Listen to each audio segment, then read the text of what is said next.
the number of dominance hierarchies that human beings could produce started to multiply, right? Because there's all sorts of ways that you can be successful. You think about how many ways you can be successful in a modern culture, and you can be successful in dimensions that aren't really even associated with each other.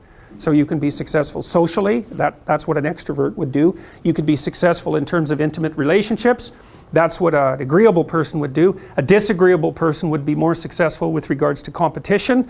A person who's high in neuroticism would be trying to protect themselves and to establish some sort of security. An open person would be looking for a flexible, creative environment. And so there's this multiplicity of ways that you can establish a dominance hierarchy and be successful in it. And if you're creative, you can come up with your own damn dominance hierarchy, which is exactly what you're doing if you're creative, right? You spin up a game that's your game, and then you make the rules. And that's hard, because if you make a new game with new rules, it's hard to monetize it. But you can be the best at playing that game, and so that's a huge advantage to being creative if you can pull it off. So then you think, well, what's happened among human beings is the multiplication of the set of possible dominance hierarchies, so it's become very broad. And then you could say, well, what's driving selection now is the ability to be successful across multiple sets of dominance hierarchies. And that accounts, at least in part, for our cognitive flexibility. And so that's really what a human being is. A human being is a creature that has high potential for succeeding across a very wide range of potential human dominance hierarchies. And so that gives us our transformative psyche. That's the niche that we've both produced and occupy. And I think it's out of that hero mythology emerges fundamentally. Because I think what the hero is, the mythological hero, is a representation of that part of the psyche that's particularly good at being successful across sets of dominance hierarchies.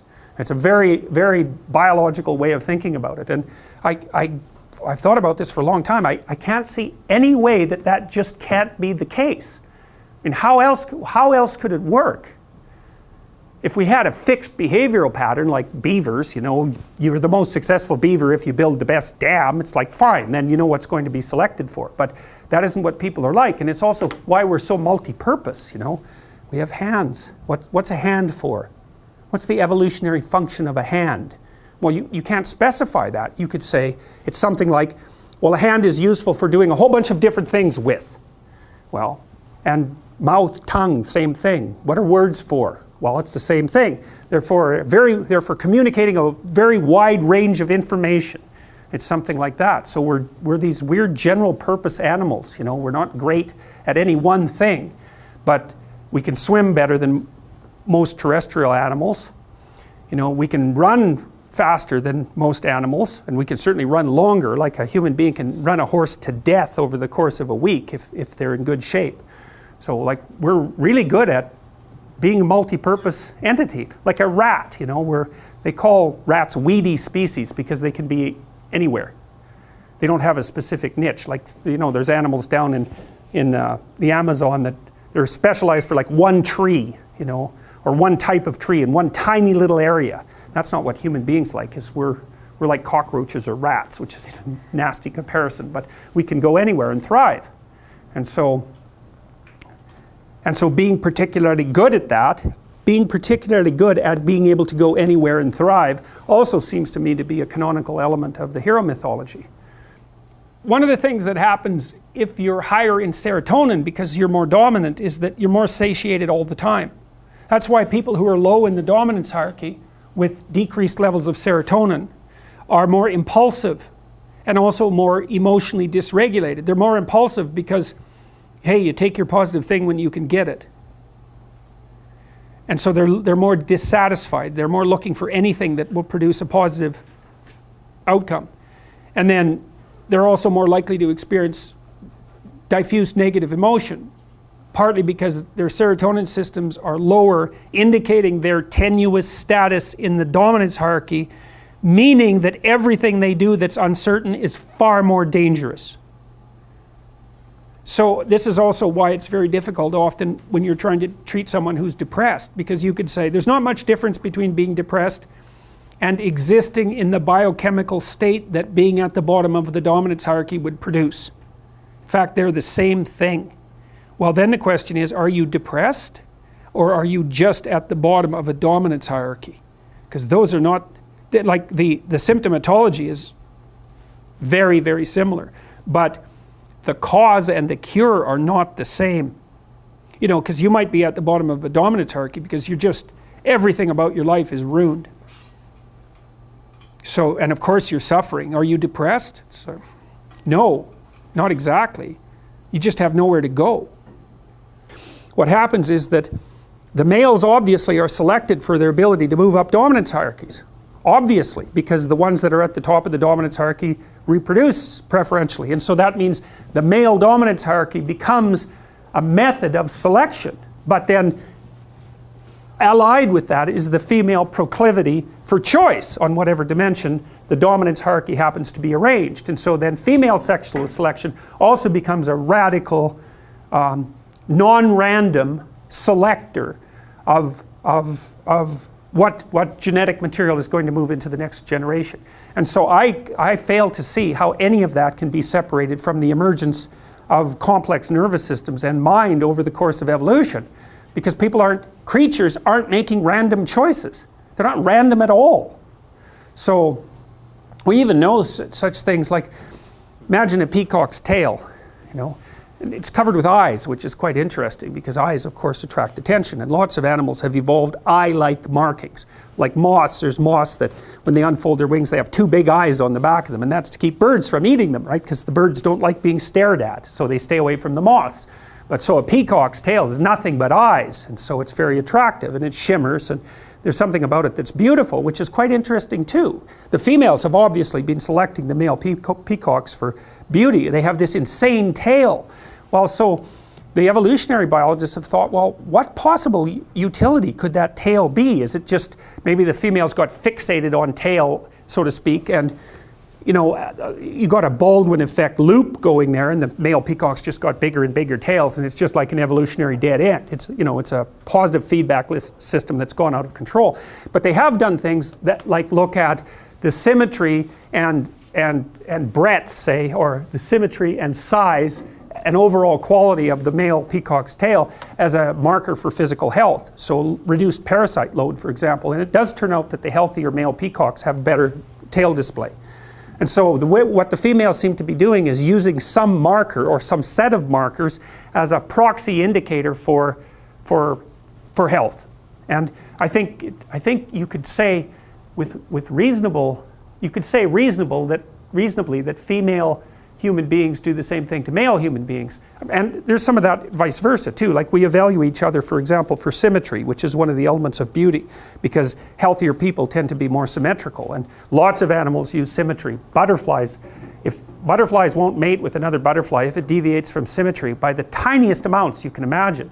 So symmetry is a marker. And there's other markers, like shoulder width to waist width is one, and waist width to hip width is another. That's usually what males use that to evaluate females in part. So there's lots of markers of health. But it also looks to me like the data worldwide seems to indicate that women, so imagine that women mate across dominance hierarchies and up, socioeconomically speaking. And on average, across cultures, women go for men who are about 4 to 5 years older. You know, it varies. In the Scandinavian countries, that's shrunk a little bit, but not that much. And in other cultures, it's bigger. I would say that depends to some degree on difficulty of establishing economic independence, right? Because in richer countries, it's easier to have enough economic independence if you're a male to be a useful participant in the process of having children.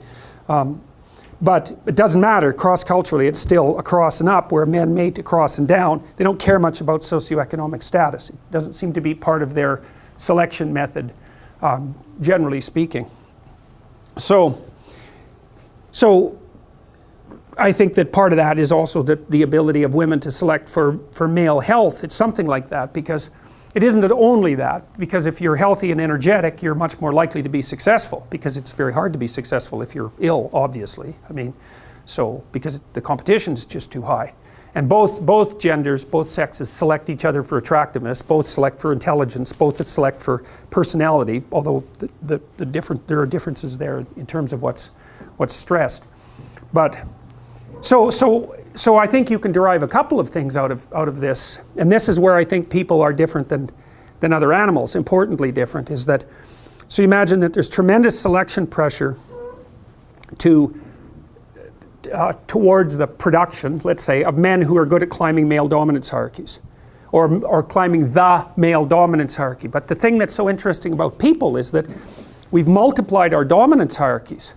You know, if you take an animal that's got a rather static behavioral pattern, then there's a single hierarchy. Elephant seals are a good example of that. So elephant seals, the males are absolutely massive. They're way, way bigger than the females. And they basically have harems, roughly speaking.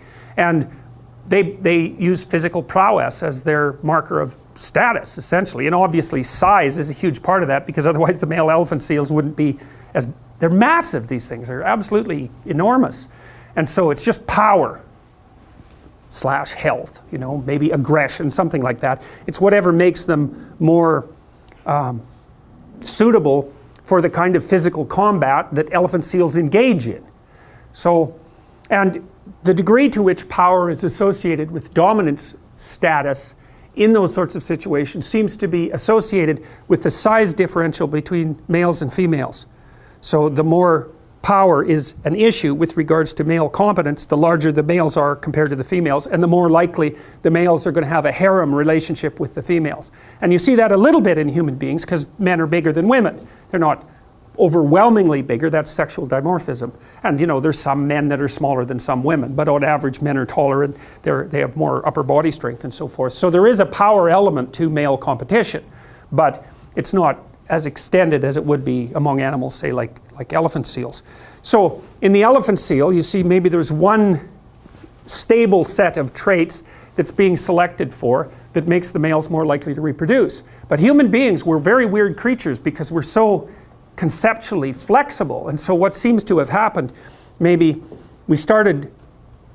males started selecting each other for in dominance competitions for something like cognitive flexibility and conscientiousness. It's something like that. So that would be the ability to abstractly represent the world, and then the ability to operate effectively within it, to represent yourself socially in a way, and then to carry through with that, because that enables people to trust you. So it's something like that. And so that produced cortical expansion, and then women were selecting men who were good at that, and that produced cortical expansion. And then there's an arms race between women and men with regards to intelligence. So the women kept up, or they certainly kept up with intelligence as the evolutionary cycle continued. Sexual selection is no joke. It could be the primary thing, it's certainly one of the primary things that's driven human evolution.